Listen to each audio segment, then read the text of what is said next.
Alright, so what I want to make today is a 7-inch minnow lure, and I've made this lure before, I just haven't filmed it.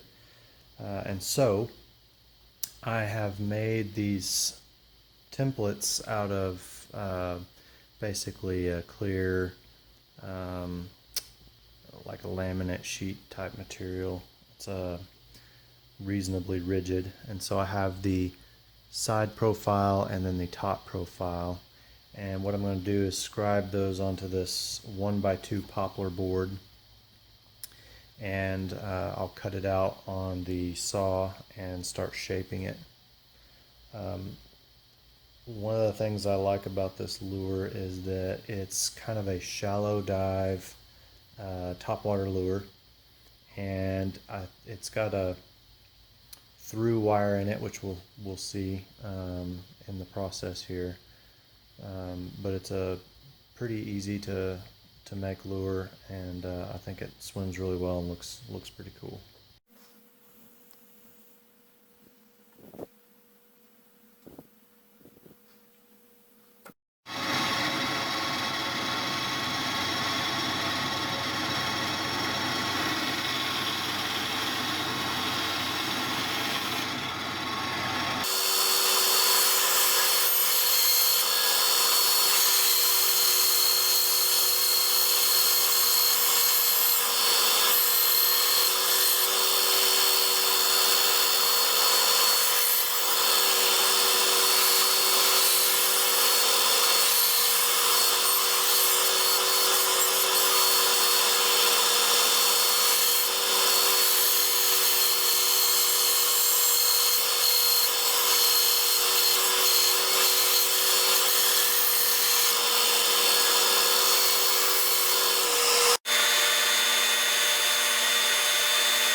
Okay, now that we've got the side profile shaped, we're going to transfer the top profile.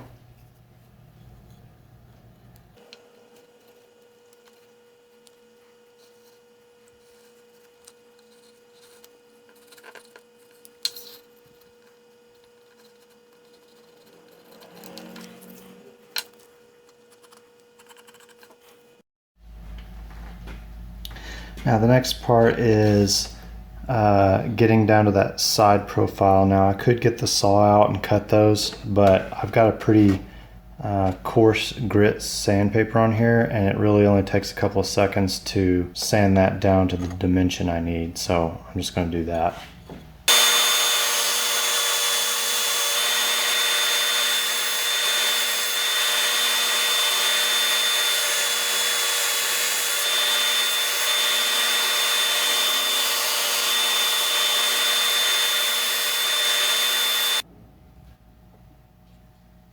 I don't quite have these ends rounded the way I want, so what I'm going to do is I'm going to do that here by hand,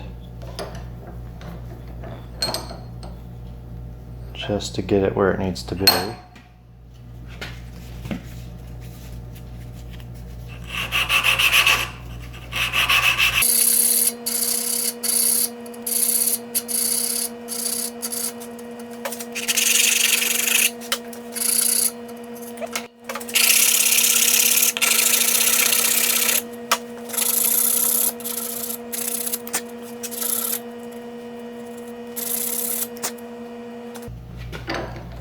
Alright, and while this is still pretty much squared off, I'm going to go ahead and cut the slot down the belly for the hardware that we're going to do later on. Now I'm going to have a attachment point here in the nose, and then I'm going to have an attachment here in the center of the tail. So my cut needs to run from point to point, okay? It needs to be run down the very center of the bait.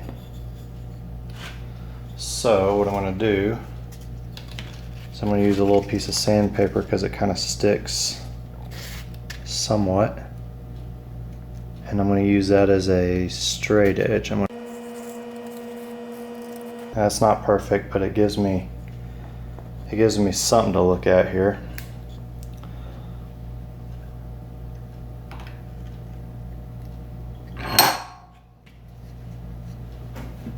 And kind of eyeball from side to side.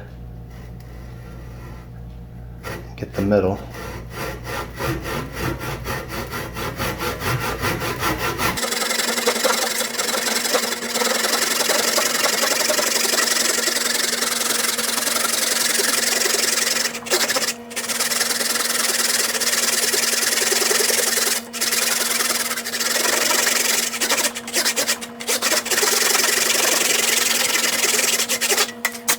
Now, I want to cut just a little bit deeper than my attachment points are going to be, because remember, I need to shove a wire down in there and I don't want it to be too shallow. It's easier to fill and to kind of have a little bit of adjustment room than it is to have it too shallow and nothing you can do about it. So when I cut it, I flip my blade over and set it in the slot to make sure I've got a straight line. And I can see I got a little high point in there because it doesn't quite shoot straight through there. So I'm gonna cut a little bit more.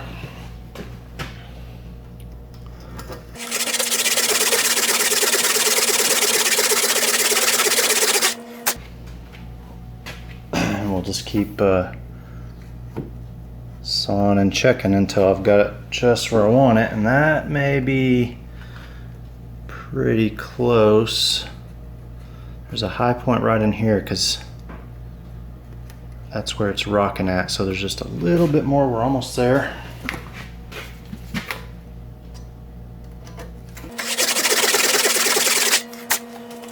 A little bit of time.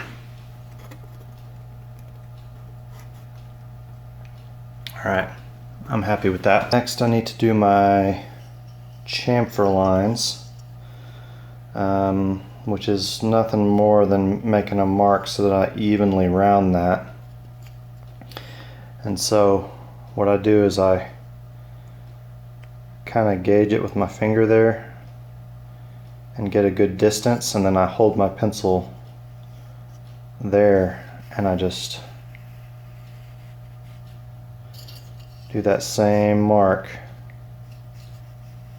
everywhere without moving my finger.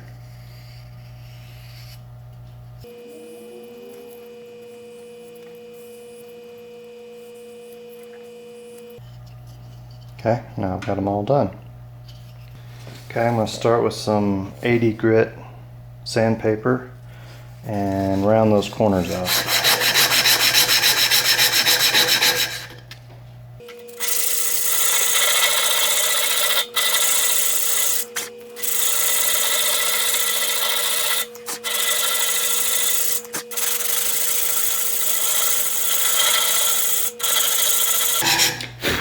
And you see how I've sanded that down to the pencil marks? And that's what I'm going to do around the whole thing. Once I do that, I'm going to run my paper like this to round it even more.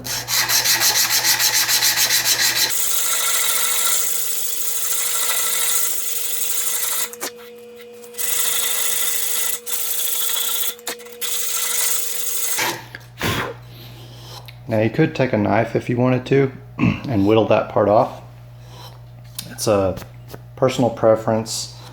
I don't feel like, as little as I'm taking off, I don't feel like sanding it or carving it. I don't think one way is faster or better than the other.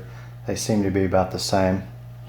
But once I've got that rounded, and then I'll come back over it with a 180 grit sandpaper and get it just a little bit smoother.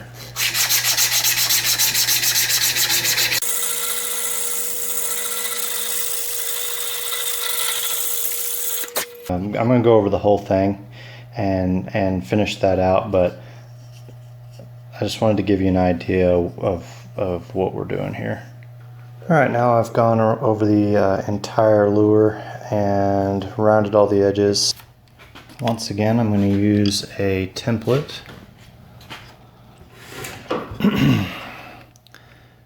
Lay over my design here. I'm going to mark the eye, and I'm also going to mark my lateral line.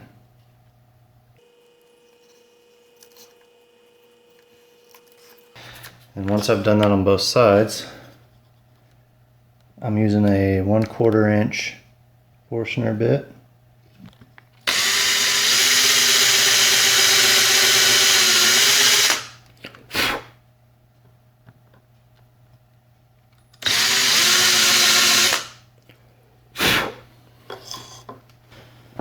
And then to carve the lateral line, I'm using this just small hand chisel. It's the V-groove.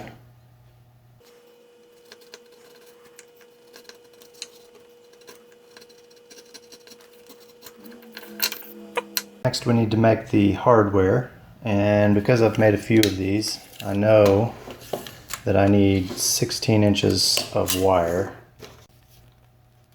I made myself a wire bending jig here.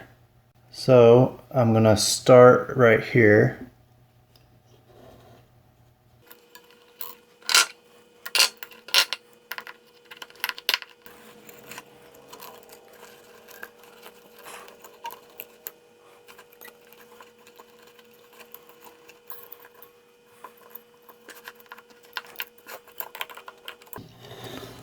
Alright, that gets me the basic shape, and then what I'll do is I'll spend some time with my pliers making that look a little bit prettier. After just a couple of minutes of bending and rebending, and I've got this wire reasonably straight, and it's just gonna epoxy right into that lure, just so. And I've got some flexibility in there where I can adjust and get it centered up just the way I want it. So I've used another template I've got to trace the gill pattern on, and then what I'm going to do is I'm going to take my X-Acto knife and I'm going to carve straight down, tracing the line, and then I'll carve to the line.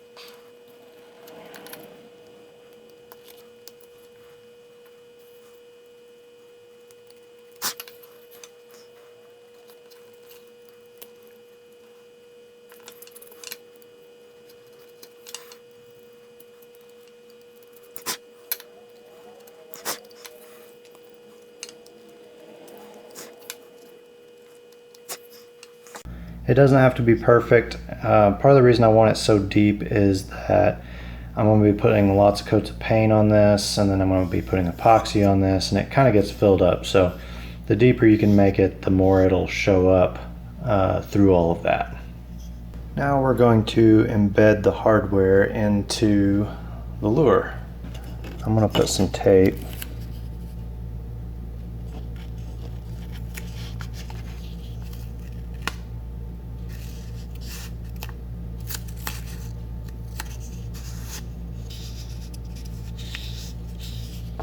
You don't have to do this, but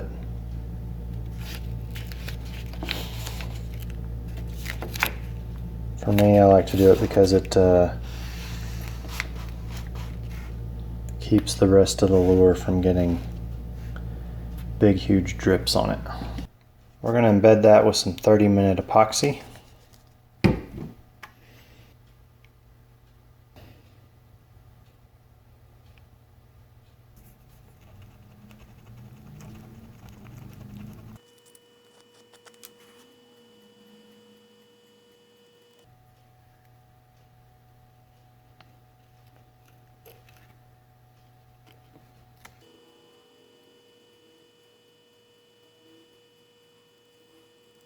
What I've got here is a 1/8 inch thick piece of Lexan polycarbonate, and I've marked my diving lip using a template that I've got onto that sheet.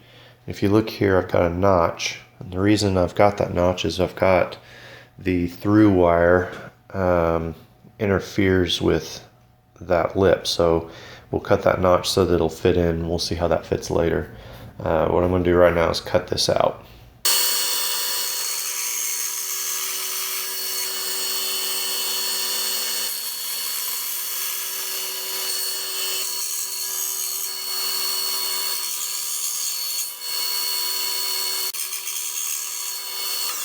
What you'll see is that I did not cut all the way to the line. I left myself a little bit of space. Next, I'm going to sand it to the line.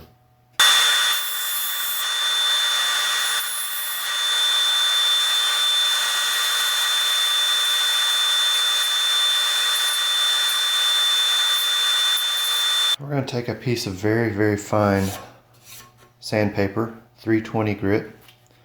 We're going to lay it on this flat surface. And what we're going to do is we're going to sand the edges of this Lexan smooth.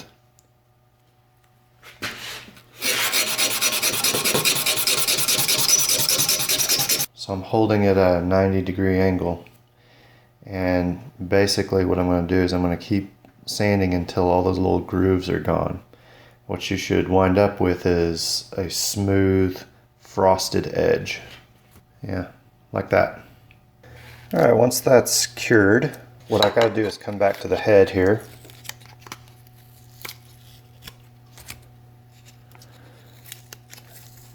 And I've got to clean out this pocket around the mouth so that my diving lip will fit in there. And to do that, I've got this bit on my rotary tool. It's just kind of just a burr, a straight burr. So what I'm going to do is I'm going to clean that out all the way to the wire.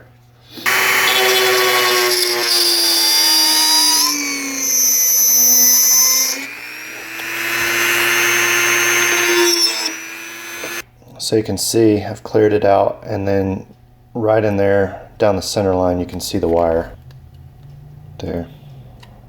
So that's why the notch in the diving lip here, and now that should just fit right in there perfectly. While I've still got the plastic on the Lexan, the protective sheet, I'm going to dry fit the lip, and then I'm going to mark the edge of the mouth here on that outer sheet. I'm going to take my X-Acto and I'm going to cut a little bit inside of that, just very lightly, to get that sheet off.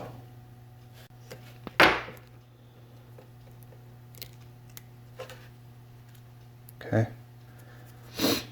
And then I'm going to take some pretty heavy grit sandpaper and I'm going to rough that up right there.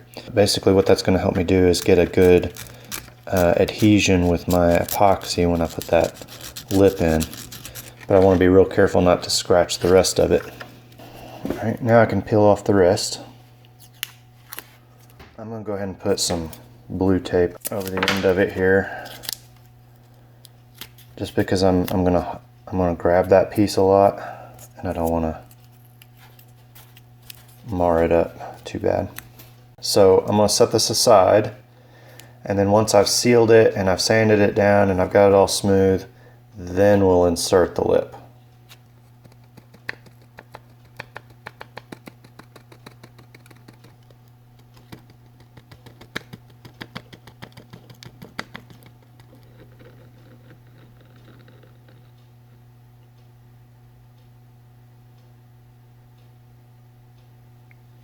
Again, I like to build this up in layers, in thinner layers, so that I get glue in there.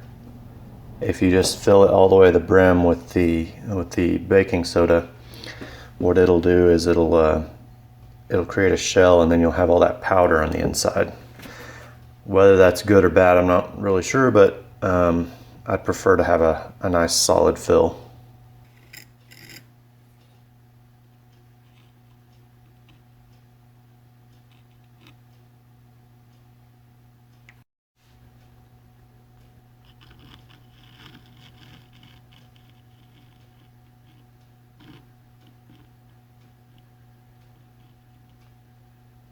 Alright, now we can peel our tape off.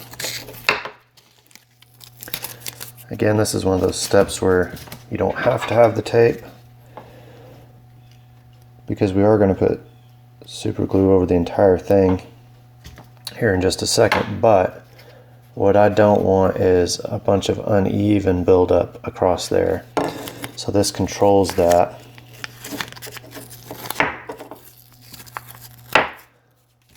That way when I seal it with my super glue, I'm getting one nice even coat instead of, you know, too much buildup in the gill area and in the detailed carving areas. So I'm going to go ahead and start with the head here.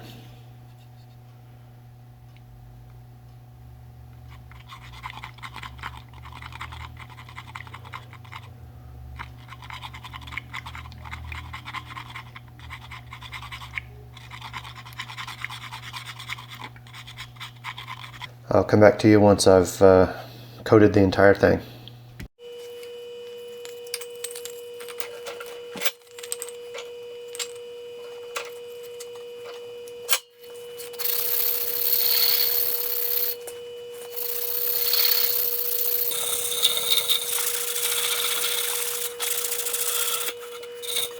Once you've gone over the whole thing with fine sandpaper, it's a good tool to have one of these little small file sets, and I'm going to use this one to kind of sharpen up some of the details that might have gotten filled in with some glue there, particularly around the gills. I sort of sharpen that edge up right there. Those fine corners are the ones that fill up with glue.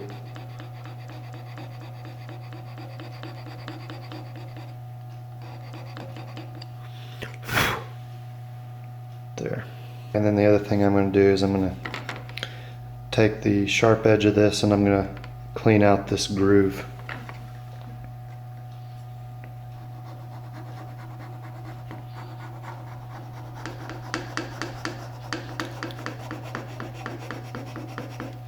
Now that we've got that done, we can insert the lip.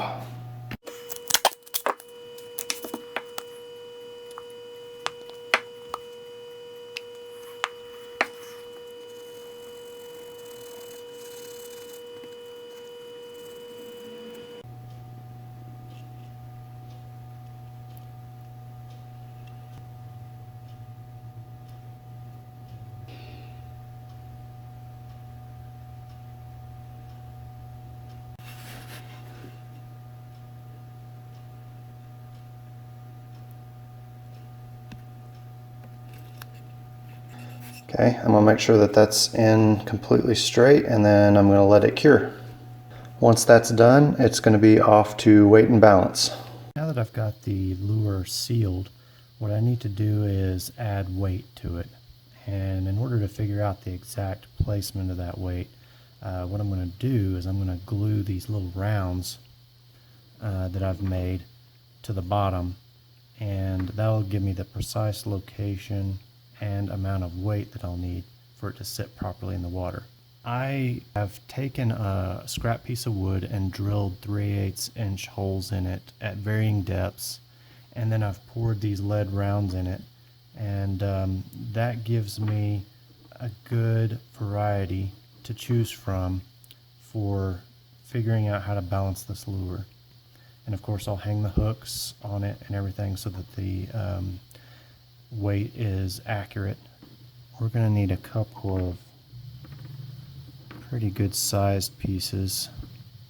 I'm going to start with these two, and I'm going to put them on either side of this bottom attachment point here.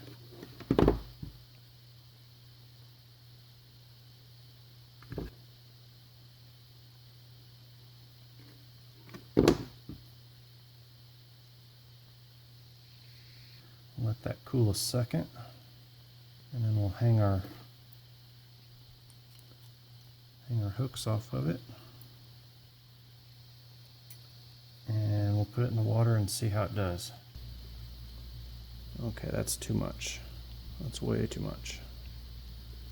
The great thing about this method is that you can just pop these off and try again. So I'm going to go with 2 smaller weights.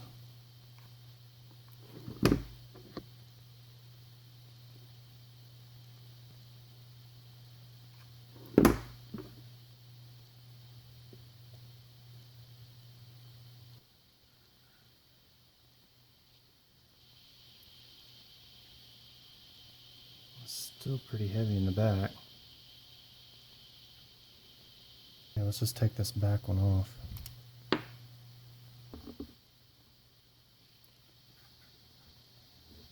Yeah, that's a lot better. I think I need to move that weight forward a bit, just a little bit. I'm actually pretty surprised at how little weight this thing's taking, but these hooks are so big.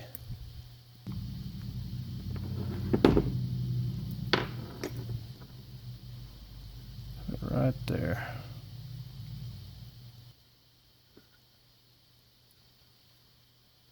Yeah, that's perfect.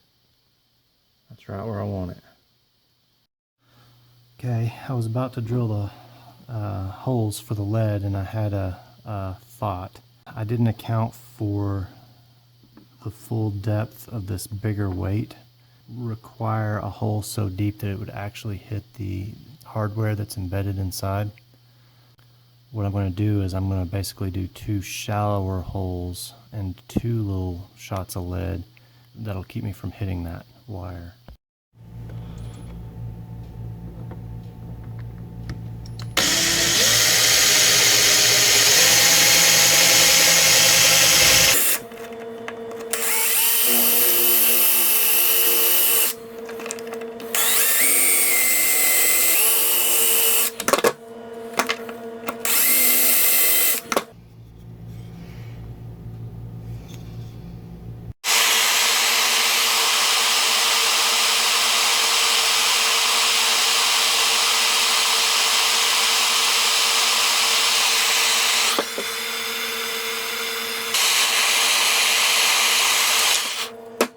Alright, now let's fill that in.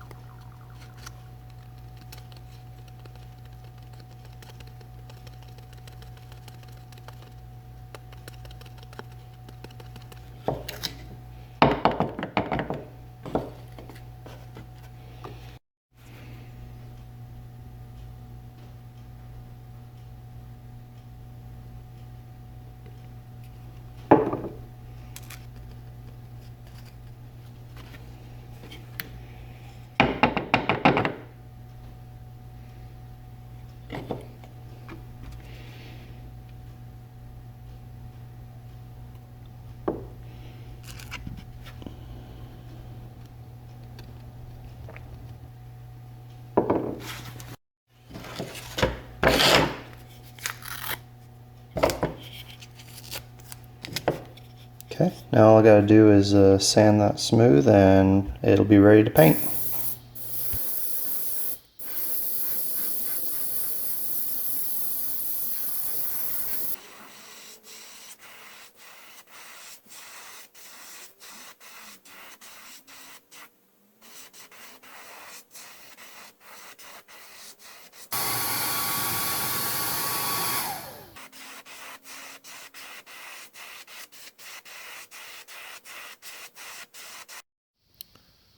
I don't know if you can, I don't know if the camera picks that up very well, but that pearlized white kind of reminds me of the belly of a fish. If you ever flip one over and look at it, it's kind of got a little bit of a pearlized quality to it.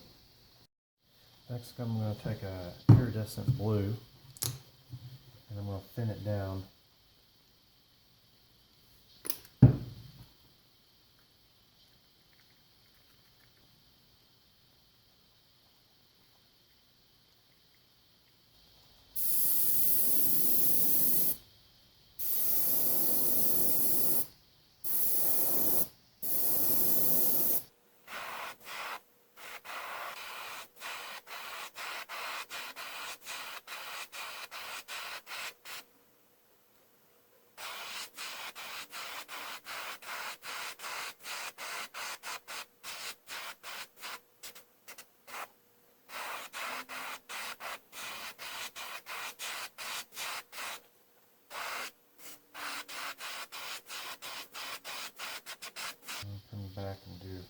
dark along the back.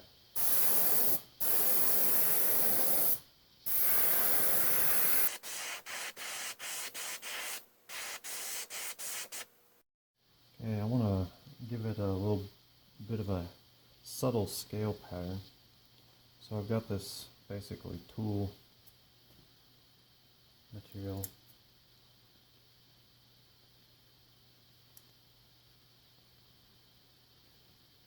I'm going to line it straight.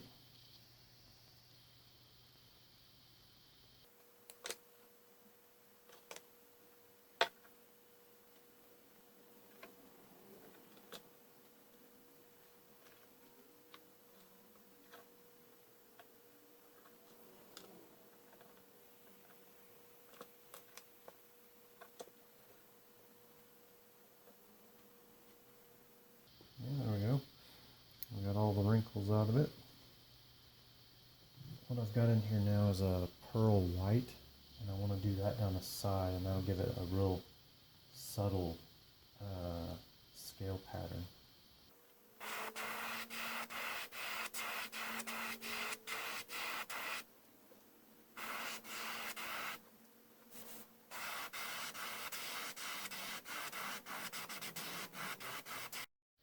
Alright, next step, iridescent green, right down the back.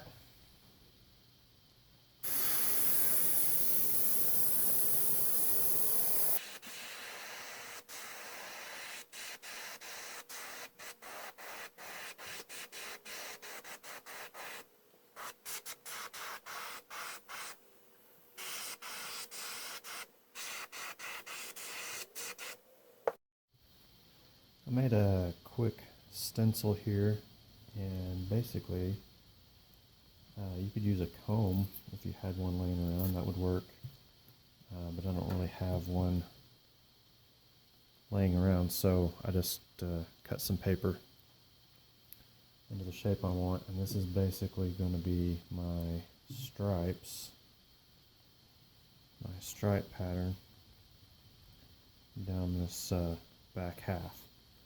And I'm going to use an opaque black, but I'm going to go very, very, very light.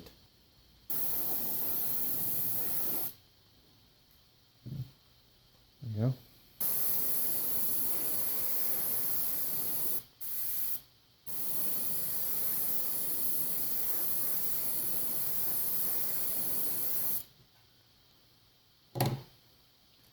It's best to just go in thin, thin layers until you get the right darkness.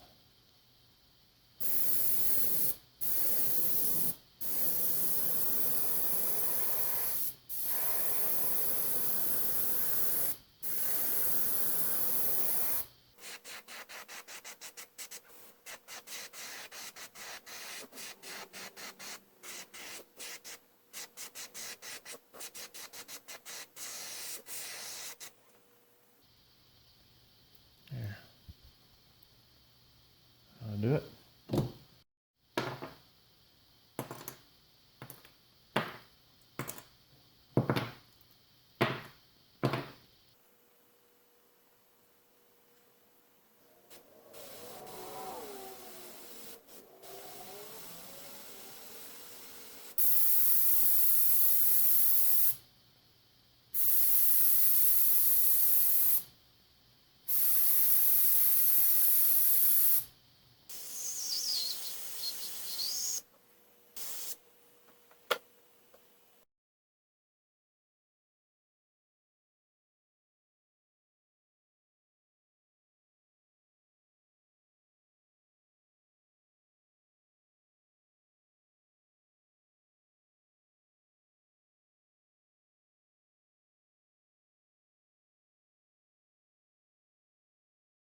Okay, I've got these this glitter variety pack.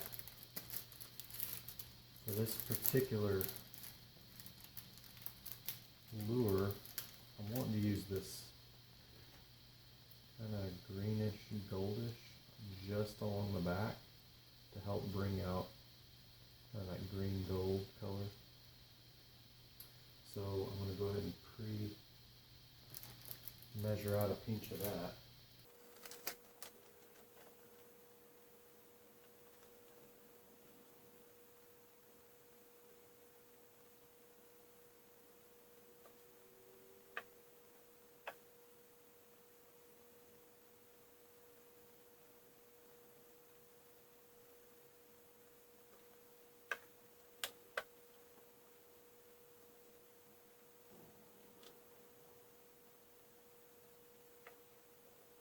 For time's sake, I edited this down, but when you get down to the last little bit of epoxy, you want to mix your glitter in with it and brush that just along the backside.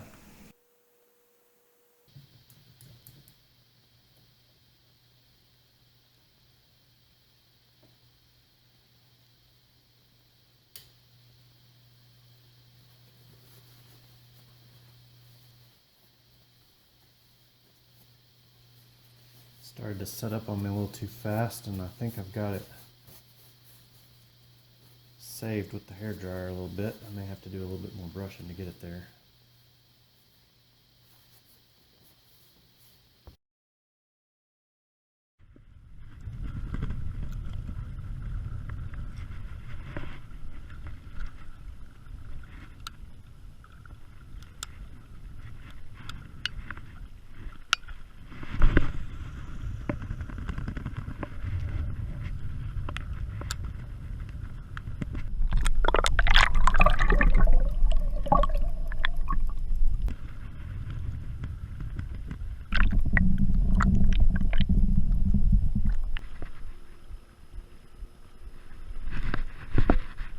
No way. No way. Ah, oh, you are kidding me. Ah, oh, it broke off. I gotta find that. I can't just let that go. So, you know I lost this frog popper? At the same place I lost that 7-inch minnow. Where that boat is right now, and it drifted all the way over here. Looking around, and I see the 7-inch minnow.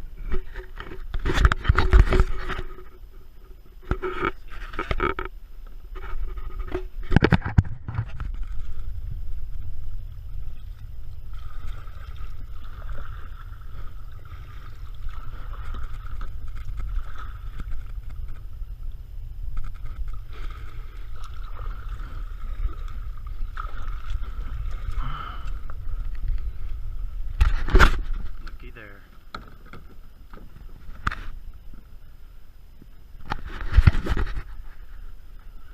See you. You're gonna reach.